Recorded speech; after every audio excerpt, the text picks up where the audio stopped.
Hello everybody, welcome back to Newcastle Fans TV. We're outside the Signal Iduna Park after Borussia Dortmund have just beaten Newcastle United by 2-0. We're deflated, but we're not out. This is the last word. Yes, we are back. This is the last word for Borussia Dortmund 2, Newcastle United 0. I've got Sam here, I've got Carl here, I've got Lee here as well. If it's a strange feeling, I think it's pride, but it's a bit like as well thinking, what if, maybe, but we'll go through the team news. Sam, some interesting choices by Eddie Howe. I think interesting as being polite. Livramento at right wing. Lewis Hall comes in, not from the cool because he played against Manchester United. However, it was his first start in the Champions League in terms of his first proper start. We're down at the bare bones, and was it the right decision to do that? Aren't we just? I mean, we all kind of assumed what the team would be, but, you know, you never assume because it makes an ass out of you and me. I never would have suspected Tino Livramento starting right wing today, which didn't really work. Superb when he moved back to wing back. But yeah, there's a few surprises in there, but when you look at it and take a step back, then you think, well, he has to. What other choice have we got? We've got nobody else. No one else. We're missing so many players, big players as well. We're missing Isaac badly, man.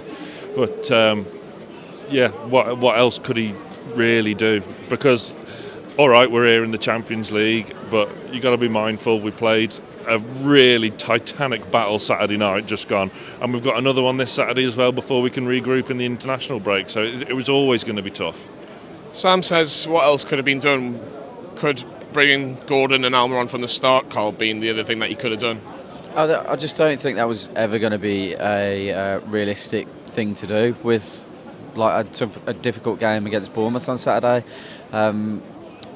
I do understand why people would want to see them start, but Dortmund really exposed our right-hand side in the previous fixture against St James's Park, so it was obvious that when Livramento was in, that he was looking to kind of bolster that defensive prowess that we've got down the right-hand side with Livramento in front of Trippier.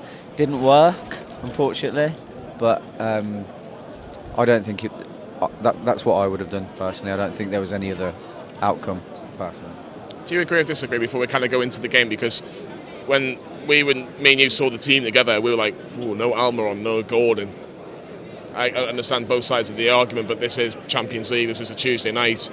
We've got an international break after Saturday. Surely you start your best players in this game because it is a massive game.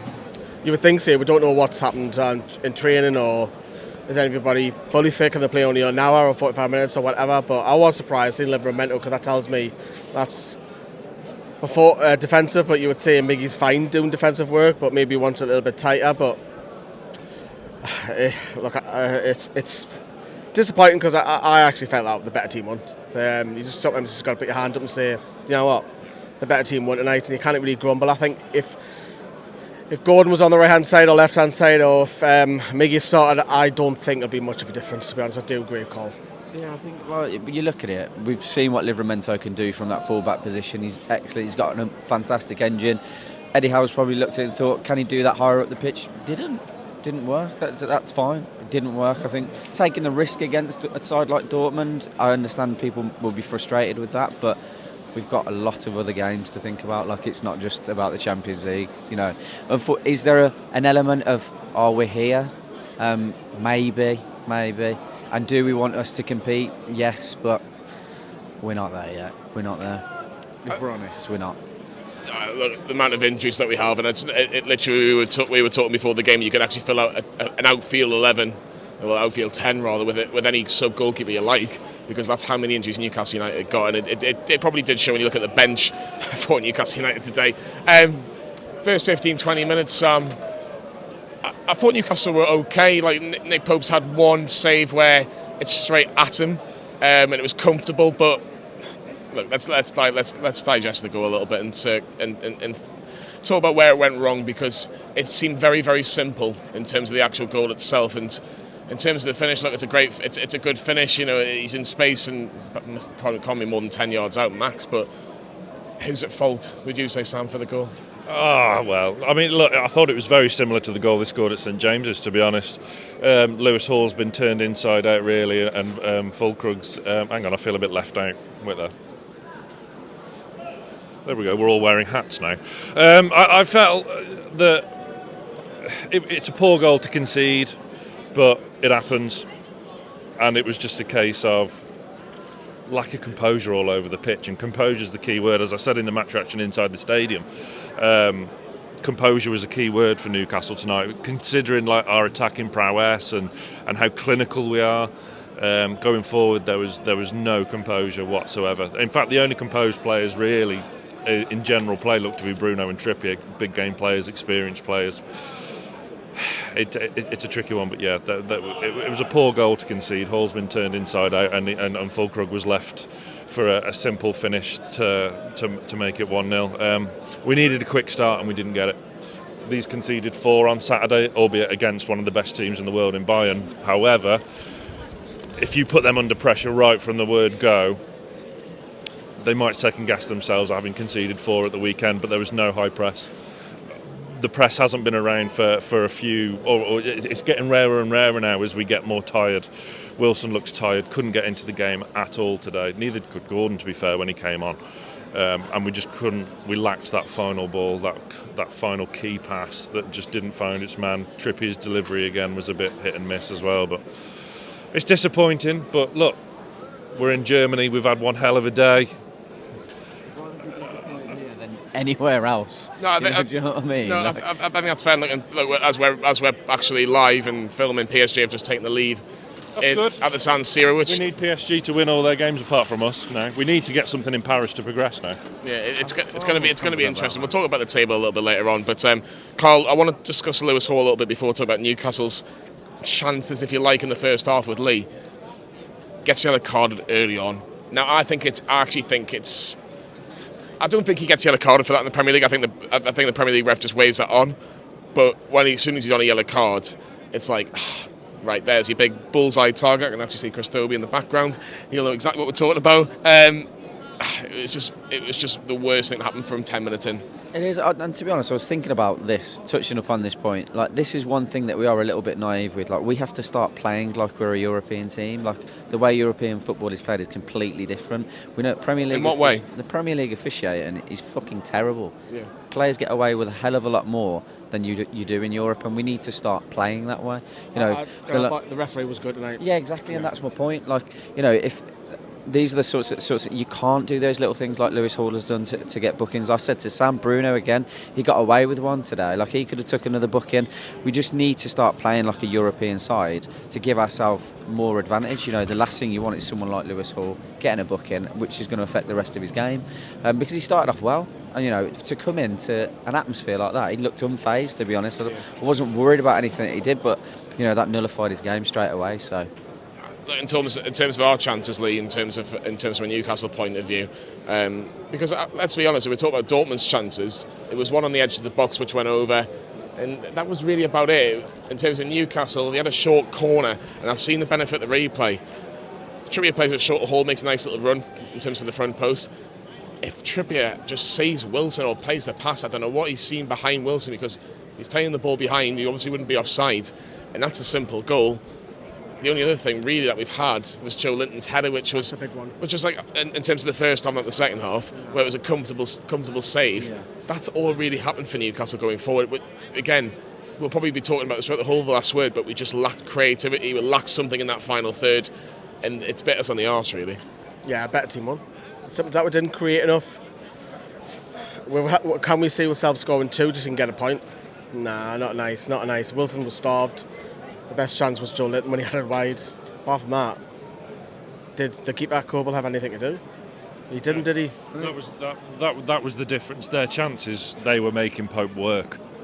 Coble's had nothing to do today, and Coble's a quality goalkeeper. I'd love to see him long-term replace Pope here. Not here, because we are here, at Newcastle, but that's by the by. But yeah, you're right, Lee. He had nothing to do. He wasn't made to work, and that was the frustrating thing, composure. I think that was the concern against Arsenal. We come away with a win, but that was my concern when I was watching that. And we all said, like, great midfield battle, really good for the purists. But in terms of creativity, we created nothing, and that's because we're tired. Things. So, you know, I don't want to dissect it too much. Like everyone said, the better team have won. We've had a fantastic experience and something to learn from, isn't it, at the end of the day? Just put in there, you did try, you can't really say, because he's tried Gordon at half-time to bring him on. He's tried... That's what I was going to say there. Sorry to interrupt, but was taking Callum Wilson the right decision? I can understand bringing Gordon on, I understand bringing Almiron off, I can understand taking Lewis Hall off, but taking Callum Wilson off at 45, not 65, 70, I understand that he's workload and we have to manage it, but it's 45 minutes for Callum Wilson when you need a goal, the right decision. You might have already been told, look, you're playing 45 today, but you're going to play 90 on the weekend. If he scores on the weekend, it's forgotten about, that issue, isn't it? So we'll have to keep him fit, because Isaac, probably after the international break, Wilson needs to get through Saturday night, so surprising, yes. Could he stayed on, but did Gordon have a chance? No, so... you tried, he's moved Trippier around, he's moved Livramento around, he's moved a few players around in different positions to just try different things, and because the squad is so stretched, you look at the bench and think, after those two changes, you've got a kid in Lewis Miley who has to come on. Matt Ritchie's thankfully back on the weekend, but we'll lose Bruno. So again, we're stretched again, so it's like, what can he do? It's tough because we're squad is stretched, but you know what, on the positive side of things, if you said to me, come December, you've got Europa League football, I would have beat your hand off this group of death, because I wanted this group of death. I wanted to go to San Siro, I wanted to come here, I wanted to go to Paris as well. For Newcastle at least finish third, I think that's an achievement. So we're down in the dumps because we got beat, but it's not over yet. No, it's certainly not over yet, and I think second half. Before we talk about Jordan's big chance, Sam, you and Carl definitely had a better view than me and Lee today. Can you tell our viewers and people watching this, what are the biggest differences from elite teams in the Champions League to teams that have just started their journey, which Newcastle United are? Because for me there was a couple of things which I might add after you speak, but what are the main differences that you go, these are a team that are so experienced in Champions League and they know how to get the job done, and what are the differences that you can see when you look at Newcastle and go, we're just not doing that at that moment just yet? I mean, the home fans here today didn't buy half and half scarves.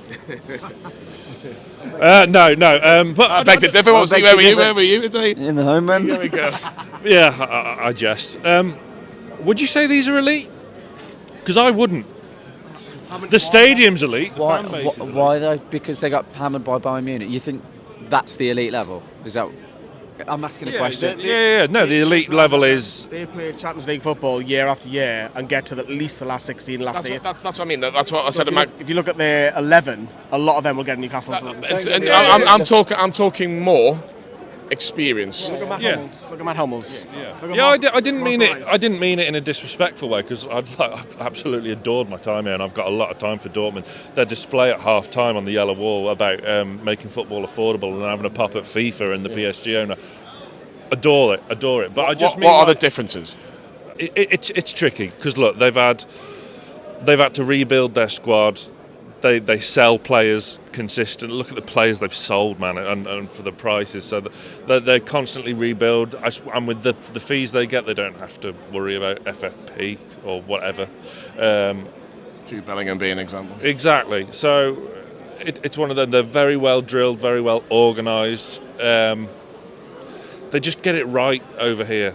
And look, this is a new experience for us. We're all saying how much of a great time we've had, and we've had an amazing time. It's been fantastic, but is that the right mentality for a team like us?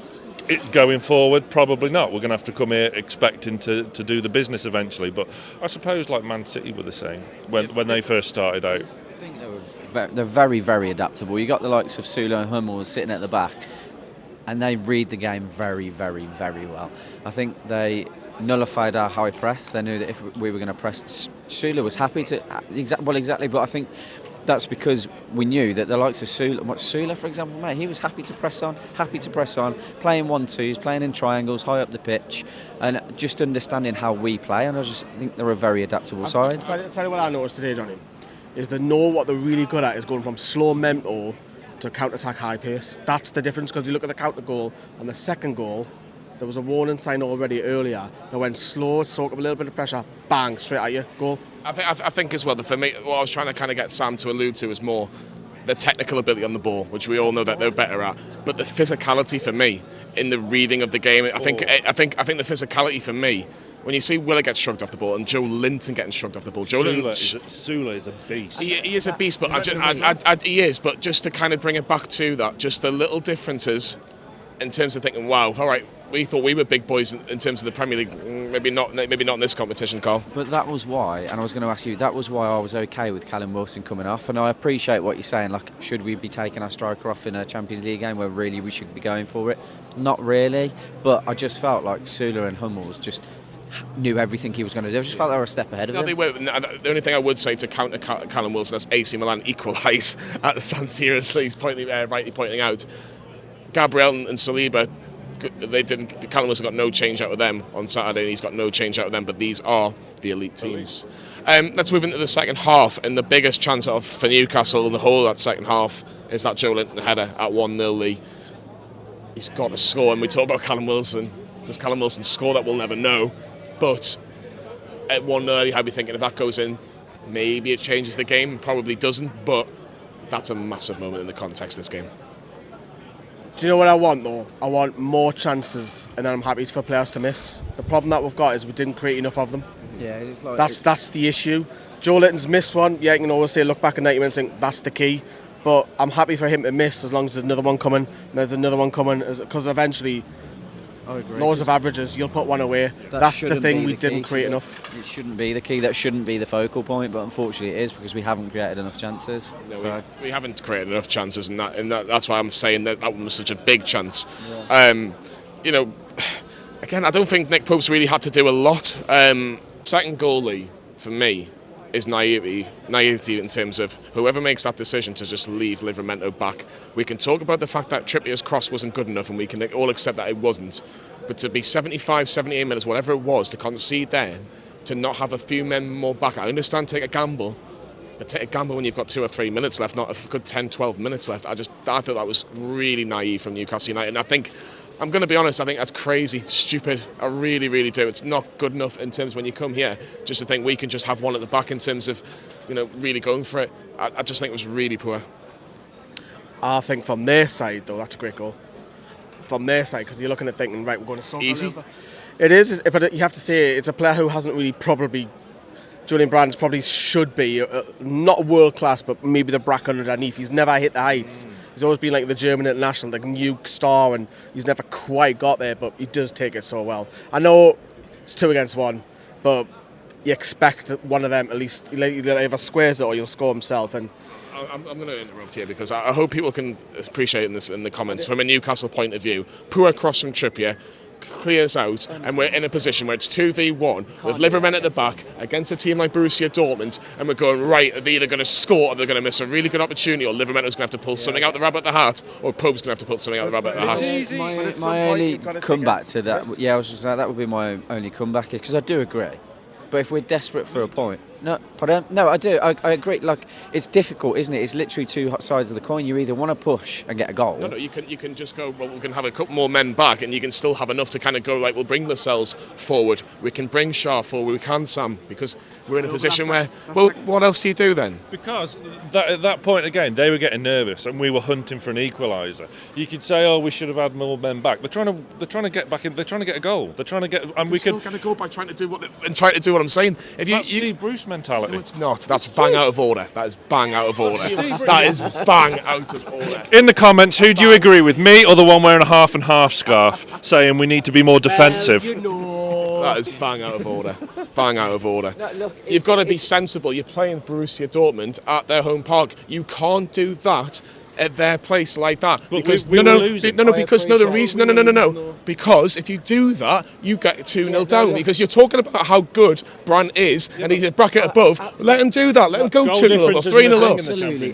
Load of bollocks. Appreciate what you're saying. I just think people are going to differ in opinion. They can have. I don't care if they have a different opinion, but at least appreciate the opinion I have in terms of what we're saying. 100% do. It's literally a gamble. If it doesn't work, that's what happens. I absolutely agree with you. Why did it? But in terms of that point, that was game over, wasn't it? It was game over 2-0 because we didn't create enough. We talked about the Joe Linton misheader.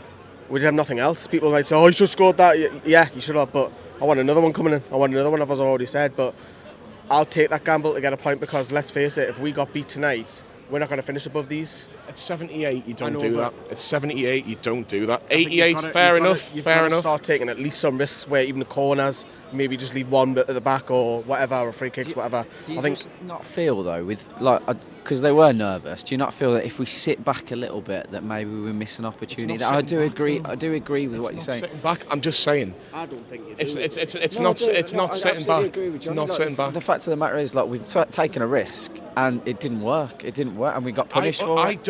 If he does that risk at 88, that is absolutely fine by me. But you've still got an extra 10, 15 minutes before the game finishes. Yeah.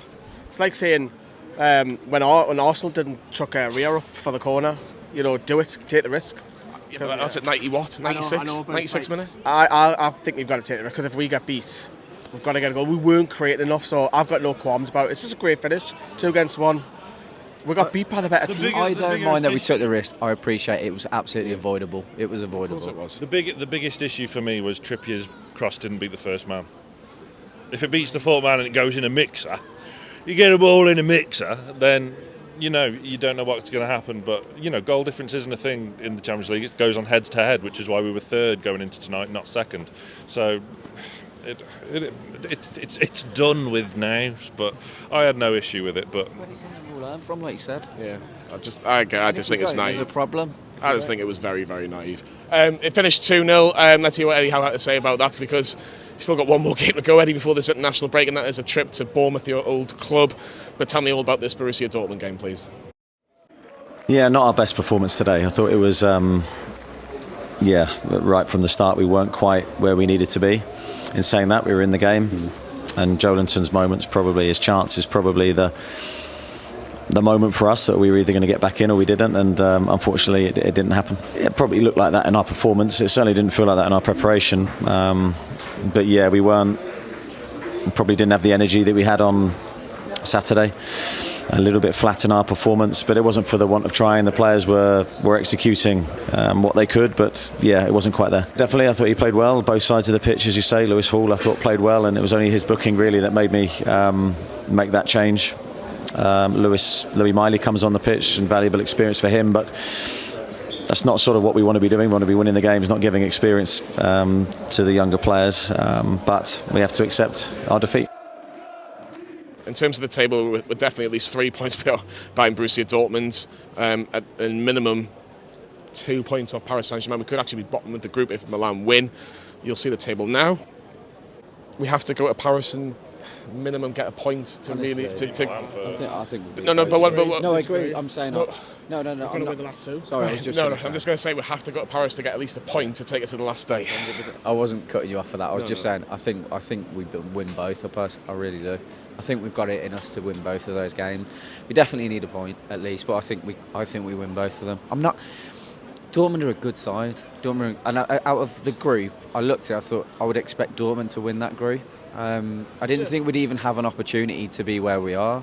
But after seeing the way Paris Saint-Germain have played, and Milan, yes, they did what they did to us in terms of they were all over us at the San Siro, but we'll beat them at St James's. And I don't think PSG are that good of a side. I really don't. Lees, the problem is, even though PSG might not be as good as what Carl thinks they are, there's so many points ahead now. Yeah, I think we're playing for Europa League. Realistically, I think the Champions League door isn't closed, but it's just a bit of a draft like it is around here. I think realistically we are playing for Europa League. Now, you've got to win 2 games. That's very tough. That'll get you to 10 points. Most Champions League campaigns that'll get you through. I can't say that. Not that I don't have belief. I just think it's so tough in the Champions League, and we're just learning, as you said earlier. So, do you know what it is? I'll be delighted in, and that's a positive that everyone's got a takeaway. Yes, we got beat tonight. The takeaway that we might be playing European football after December. I think all of us would have took that to a trip in the last 16, whatever it may be.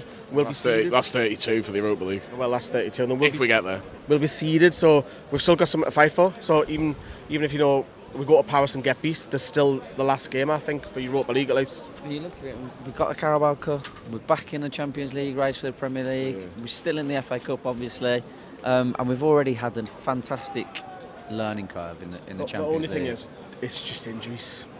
That's the issue. I think, again, it comes back to the fact we've got one more game then an international break, Simon. It's Bournemouth on the weekend. We can actually go to Bournemouth and win, but we're at the stage now where a draw probably would be a good result under the circumstances. But it is a winnable game. I don't want to kind of say it's an opportunity to go there and we have to win, because I think we're at our limits in terms of the players are out and in terms of what we've got left. However, do you think Eddie Howe is waiting until 7:30 Saturday night? Because as much as I don't think he likes international breaks, I think he could do with one. We're missing Isaac so much. We're missing Botman. We're missing. We would have missed. Tonali would have helped in the middle tonight. But yeah, you can't control these circumstances, and you got to go with it. And Howe's not making excuses, and I love him for that. It is. But look, Bournemouth's a very winnable game, and it's an important game because I've been getting into a really shit habit of comparing our results to last season's results to kind of see where we're at in terms of trying to get somewhere like this again next season. And we got a disappointing draw at Bournemouth last season, and those are the kind of games that need to be turned into 3 points. If the Premier League is ruthless, and that's the thing that we're not at the moment. We're not ruthless, and we have to be. So look, we're more than capable of going there and getting a win. We just need players back, because I mean, the engines and in their legs, and it's got to be running close to empty. It is. What has happened? I just want to put another positive spin on it. This shouldn't have been happening for another 5 years minimum. Yeah. It shouldn't. So do you know what? With all the injuries, whatever happens this season, we're going to come out of it better, regardless of where we finish. It is a massive learning curve. I totally agree. Look, we've been heated. We've argued our points. That's absolutely fine. That's what football's all about, in terms of wanting the best in Newcastle United. But I still think we're at a stage now. We're in our infancy. This is essentially year 2, really, if I'm being honest. And you walked out and said, "I'm not fussed. I'm happy." I'm happy that we've. What's the best way to put it? I mean that in the sense that you weren't disappointed. No, but I agree with the statement that we've all said is the best team won. Yeah. That's why I'm not as fussed, because we've said this before. If the lads put everything on the table, that's as much as we can ask, and I think the lads gave everything today, and I can't disagree with that. And that's what's worrying about people giving people stick. Come on. They'll be, Twitter's like, what's the one game you want after a game like this? A team that is struggling won one game all season. Bournemouth, who are shipping in goals left, right, and centre. That 11 should be Bournemouth on paper. So I expect Newcastle to win this weekend. I expect to bounce back. I'm not having a draw on this. I expect Newcastle to win despite all the injuries.